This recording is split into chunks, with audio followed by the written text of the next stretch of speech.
I'm just so grateful that former President Trump is okay.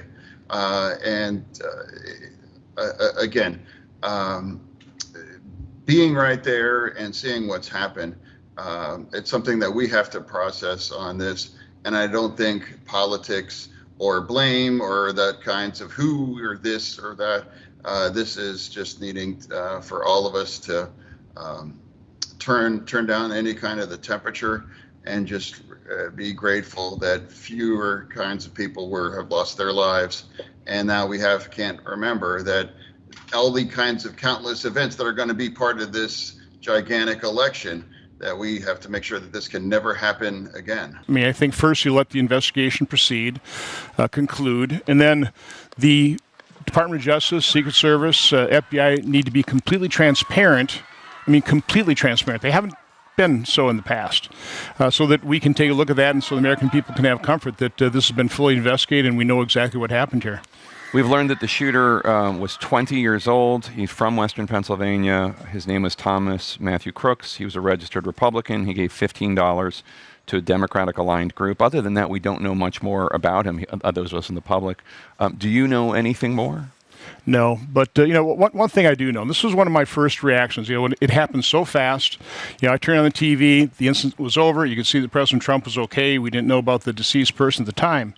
But my first thought was, President Trump knew exactly the risks he was taking running for re-election. He knew he'd be vilified, he probably didn't understand the full extent of lawfare, he realized his life would be at risk. But he did it anyway, and you know why, Jake? Because President Trump loves this country. And that's the other thing I would say about his supporters, those rally-goers. If there's one attribute that Trump supporters have in common, they fervently love this country. And so if the rest of America can understand that about Donald Trump, about the people who support Donald Trump, I think they love this country as well. There's a good place to start the healing and unification of this country. We need to understand that about each other. You were already concerned about the security situation at the convention this week in your home state here of Wisconsin. What additional precautions are you urging the Secret Service to take? And are you confident Milwaukee will be safe this week? Well, they already did respond to the concern we had with the gathering area. They've moved that away. They've listed out parade routes. I know there's a lot of manpower here, and that's the first step to security. You have to have people, law enforcement present to deter any kind of violence. So again, Wisconsinites, told you before the show, Minnesota nice, Wisconsin even nicer. Mm-hmm. We're nice people. I'm not concerned about Wisconsin citizens. I'd be concerned about outside agitators.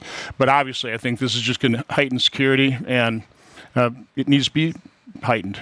You said something about how we all love our country, and I think it's generally true. Most Americans do love their country. One thing that I have found upsetting, if I can editorialize for 1 second, is the degree to which so many Americans claim to love their country but hate their fellow Americans. And I'm not talking about Republicans or Democrats.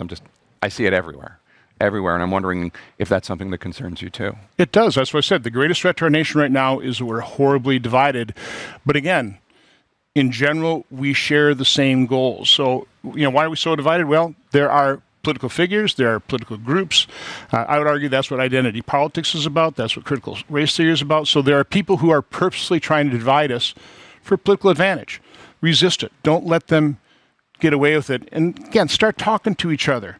That's part of the problem with social media today is we've lost that sense of community. These civic organizations, they're not as robust as they used to be. And everybody, it's awful easy to get pretty nasty on social media. And that ends up being kind of how we socialize. We need to get out in our community and again, find the areas of agreement. Acknowledge the fact that we do love this country, that America's something precious. It needs to be preserved, but the only way you preserve it is if we can unify and heal it. Senator Ron Johnson, Republican of Wisconsin, thank you for being here. Come back. We'll be here all week. One thing we know, first off, thank God Donald Trump is alive. As we look at those iconic photos of him rising again at that podium, we learned two things immediately. One, just the strength of his commitment to his cause and his desire to serve America. And the second is that along with Donald Trump, our democracy dodged a bullet yesterday. We give our condolences to the family that lost a loved one, but we had a countryman who went to a political rally and lost his life yesterday. We have those who are struggling today, and certainly our prayers are with them. But the one thing that we have to focus on is that former President Donald Trump has called on national unity, and he is absolutely right. Our focus needs to be on national unity as we move forward in this election. We can't let this violence win and divide us. Right. So, as you indicated, and rightly so, the only thing that we know about him currently is from the public record. And as the investigation goes on, we'll learn a number of things. One, what were his affiliations?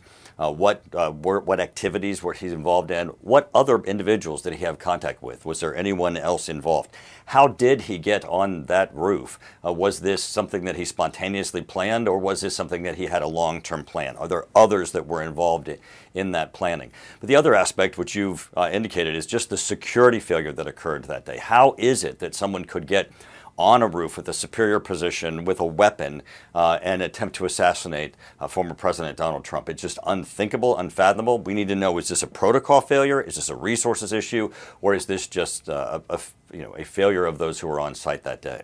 Well, we do have an extreme role, because in this, again, both the resources that are utilized and the protocols that are utilized, we have oversight, scrutiny, and responsibility for.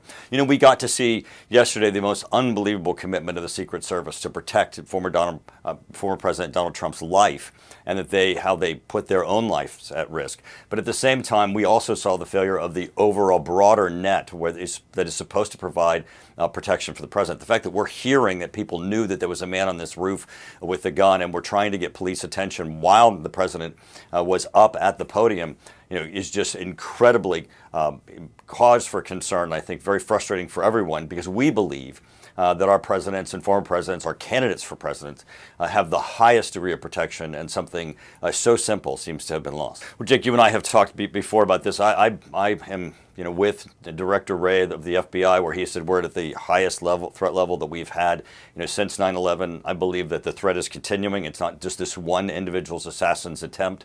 Both also those who have crossed the border of the southern border of the country, who have terrorist ties, remain a threat to the United States during this election cycle, and to former President Trump and President Biden. I think we have to be very, very cautious, and certainly the Secret Service has to significantly increase its attempt to secure the areas where they attend.